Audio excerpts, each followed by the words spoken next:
It's the Sean Widmer Podcast. It's a journal by someone that just really doesn't like to write. Quick pod today. I say that a lot, but I mean it today because there's a lot happening. I'm recording this on Friday. It is 10:50 a.m. The latest I've recorded in a while. I think the other day I recorded one. Maybe it was about the same time as this, actually. So scratch all that. Who cares? Normally I record it the night before. Well, that didn't happen last night because kids.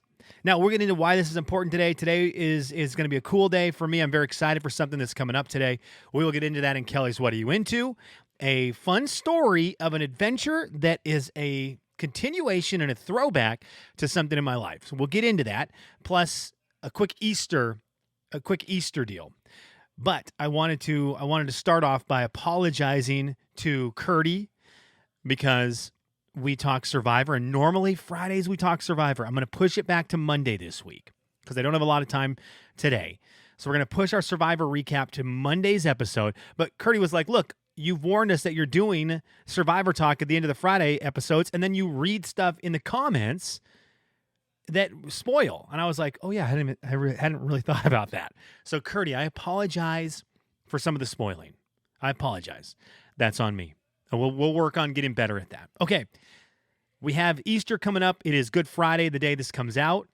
Brandon called me today, said Good Friday to me in 50 different ways. He's been on it in about 50 different group threads. Very nicely done, B. Rose. I appreciate him practicing his delivery on, oh, Good Friday to you, on me before he heads into the bank to do it to every single human who comes in. But it's Easter, which means there's a lot going on in the kids' world. They do so much for Easter with the kids' world. It's school this week for Olivia. She had an Easter egg hunt. I think we've got an Easter egg hunt set up at Nana and Papa's this weekend. And then there's a Saturday morning neighborhood Easter egg hunt. These kids get mass amounts of candy on Easter. It rivals Halloween. Halloween one night, you go out and get all the candy, which there is more probably. Man, you know what? I don't know. Between all the Easter egg hunts, Olivia scored a huge amount of candy. So another big candy holiday. I think the Halloween candy is better than the Easter candy. The Easter candy seems to be all the pastels. Pastel candies, not as good as Halloween candies because we're looking at a lot of sweet tarts. We're looking at a lot of weird colored M&Ms. We're looking at some weird chalky chocolate things, but they put that pastel color on the outside. It's not as good. It's not as good. The Easter candy has some heavy hitters. Cadbury Egg's a heavy hitter.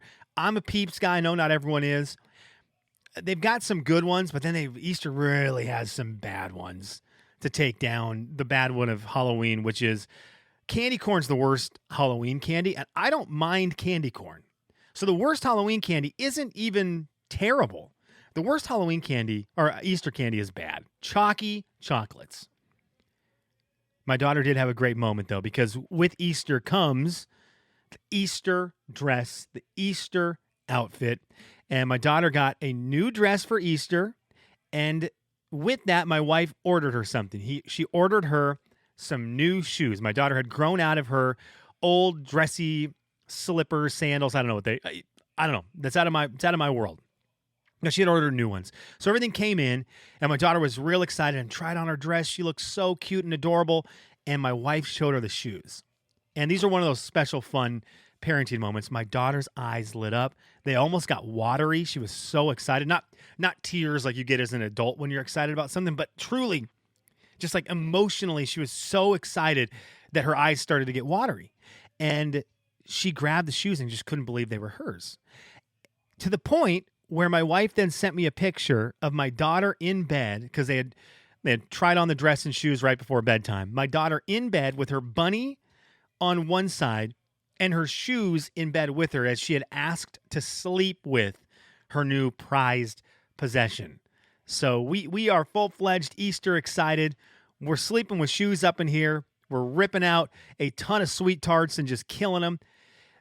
Easter week has been a good one for the Widmer family. Outside of the thing that affected me currently, the kiddos fighting through a sickness. Oh, the timing on this is brutal because I haven't even said what today is for me and why this is a short pod. But the kiddos, last night, Thursday night, I'm getting excited for my day today. And the sickness kind of hits the fan. And everyone last night, the kids start to feel a little queasy. They're not feeling great. And it hit overnight. And so I'm up all night just kind of rubbing backs and making sure kids are going to sleep. And it hit. And so it was going to change today's plans. But my wife, the angel that she is, she knows I need a little outing, which I'm going to get today. And she goes, you know what? I've got this. If you can hang a little later than you want to today. I was supposed to leave the house today at 6 o'clock. If you can hang till noon, I got this covered. Come on in here, dude. Come here, buddy. Here's one of the guys right here, one of the kiddos. What's up, dude? Hey, look, you're on. You want to come talk in the microphone real quick? Come here. Where are you at? Where are you at? Where are you at? Come here. Come here. Oh, hang on. He's going to see himself on camera here in a second.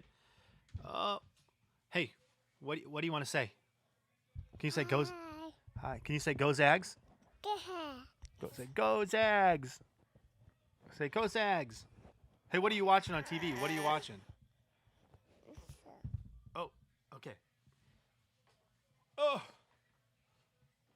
Huck makes his cameo on the YouTube. If you watch on YouTube, you can see my son sneak in here. I know I'm recording this while I'm watching the kids. Sorry, this has been a scatterbrained podcast. But I'd mentioned that there are some plans today. It gets us to Kelly's What Are You Into? Kelly's What Are You Into? Before we dive into it, Kelly, I have seen your message on Instagram. I'm trying to figure out the best way to approach it. It was a very nice message with a cool opportunity. I just want to make sure it's worth it for you. I almost said for everyone, for you. We'll get into that. Kelly, thank you for that. That meant a lot. Not trying to neglect you. Kelly's What Are You Into today?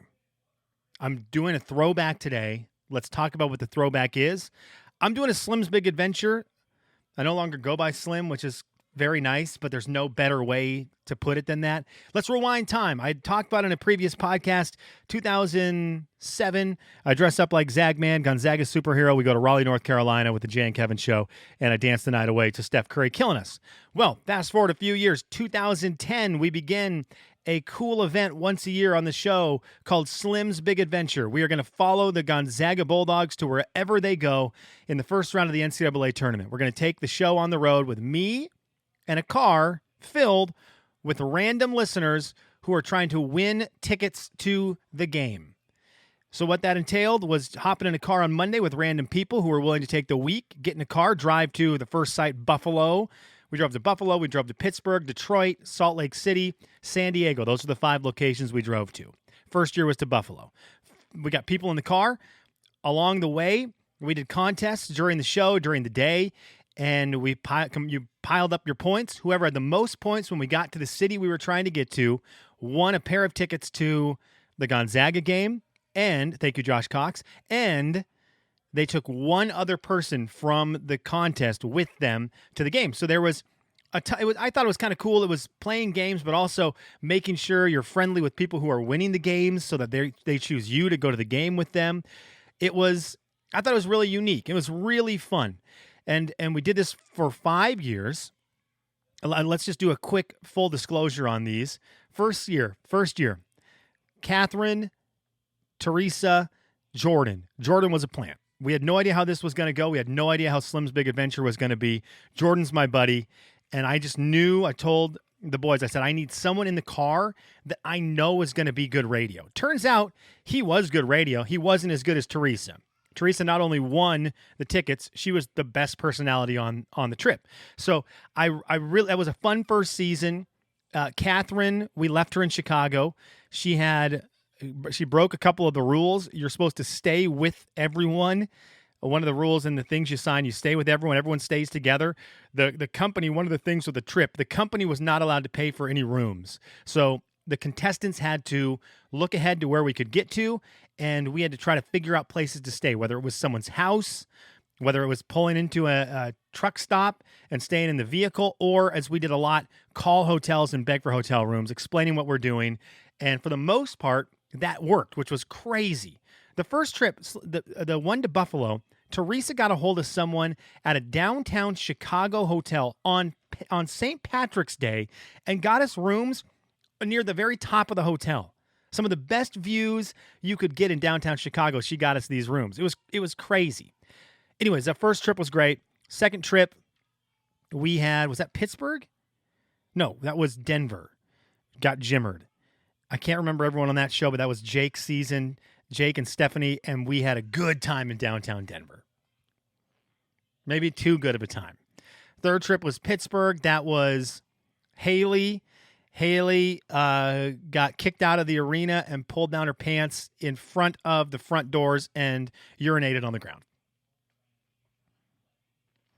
I mean, that's what it was. Fourth one was Salt Lake City. My buddy Andy came on this one. It was a great crew on that one.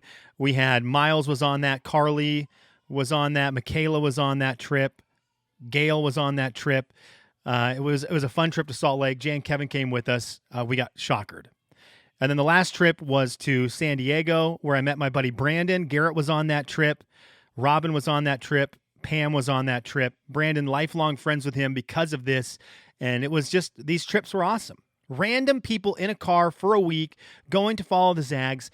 You learn real quick how you build lifelong relationships just sitting in a car with someone. All you can do is talk the whole time. You get to know people real well. There's so much more I'd love to dive into about the big adventure. I just don't have time today.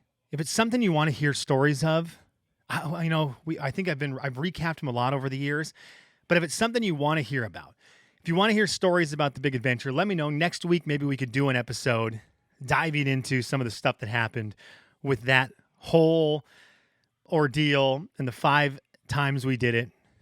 I think there's some cool stories, but you might not want to hear them. So it's no big deal if you don't. If you do, comment. Sean'sLife.com. That's my website. You can go to the comment section there, leave a comment. You can, if you're listening on Spotify, you can comment on today's episode. Or if you're watching on YouTube, put a comment on the YouTube video and let me know. It can be about anything, but if you want to hear big adventure stories, we'll do it. Today, and the reason I'm trying to rush through this and out of breath right now, because I'm also chasing my kids around right now, I'm doing big adventure to Detroit. I'm leaving here in about 50 minutes to get in my car, drive 5.5 hours to Detroit, meeting up with my buddy Josh, and we're going to the Zags game. We're going to Zags Purdue, and it's going to be awesome. A Sweet 16 game. Stick around and watch some Tennessee Creighton. But get to go see the Zags against Purdue. A game that, they're heavy underdogs in this one. It's not heavy. I think it's 4.5 or 5.5 points. But I think the mindset for me, Purdue's had our number lately. Zach Edey is a beast, but I'm super excited about this. And so I'm gonna get in the car. I'm gonna drive up to Detroit. If you're bored and you want to keep someone company, today's the day. If you're listening on Friday when it comes out, I'm gonna be driving until 5:30, 5:45, 6 o'clock-ish today. So give me a call. Maybe we can chat a little bit, catch up, whatever it may be. Love to hear from you. I'm very excited about this. Slim's Big Adventure to Detroit, the 2024 version, and be cheering on the Zags. It's actually going to be a little bit of a road that I took on Slim's Big Adventure 1, because when we were driving to Buffalo, Jordan and I took the reins of the car. Anthony and T-Money needed a nap because we'd had a big night the night before, so they fell asleep in the back of the car. And Jordan and I were listening to tournament games, having a great time, and I might have taken a wrong turn up into Michigan. And then Jordan and I, 30 minutes into our drive into Michigan, saw a sign that said Detroit and thought, that's supposed to say Cleveland, not Detroit. And this is before you had maps on your phone. Sure enough, we pulled out a real map, an old school map, and we were like, yeah, we're really in the wrong way by 30 minutes. And turned around and thought we were going to get away with it. And Anthony woke up and goes, where the heck are we? Like, he knew instantly, without even knowing where we were. He woke up out of a dead sleep and just immediately knew we had gone the wrong way. It was hilarious. So there you go. All right. I got to go. Let's read some comments. I'm going to speed through some comments. I'm going to try to get all of them. I forgot to pull them up here. I know today's podcast, disoriented, jumbled. I was listening to How to Grow Your Podcast, deal, a little podcast about how to grow your podcast. This is exactly what they said not to do. Consistently bad content. Roberta says this, very good reminder to pay attention. Mark has been crabby with me on occasions for the same thing. I will on occasions even leave the phone in the car when we go out to eat. That's so smart, Roberta. She goes on to say, of course, there are always times he wants me to look something up. Snickerdoodles for the win, by the way. Thank you, Roberta. And she said, and I have to add, I think the saddest thing I see in life is going to a restaurant and seeing an entire family all locked into their devices, no talking, no sharing. Sometimes leaving the device is important for family dynamics and relationships. Roberta, preach. I love our devices in this house, but you are right. Time and place. Time and place. Be engaged. Okay. I also got a message on my phone that said, don't try to be motivational anymore. From a buddy. It was half joking, but half very serious. Sharon said, I agree with you, Sean. We need to pay more attention to the people around us. Thanks for reminding me. Sharon, thank you for being nicer than my friends. Yvonne said, I make great no-bake cookies. Don't believe it. Believe it when I taste it. With jet stuffed marshmallow. But also, like Anna's tomato and mayo sandwich, you need to be in the... okay. But I also like Anna's tomato and mayo sandwich. You're kind of crazy. Yvonne goes on to say, you need to be in the moment with kids because you will miss it later. It's true. That is true. And that's what I've got right now. I can't access my website for some reason, so if you commented there, I apologize. All right, my kids are screaming. I got to go. Thanks for tuning in. Bye.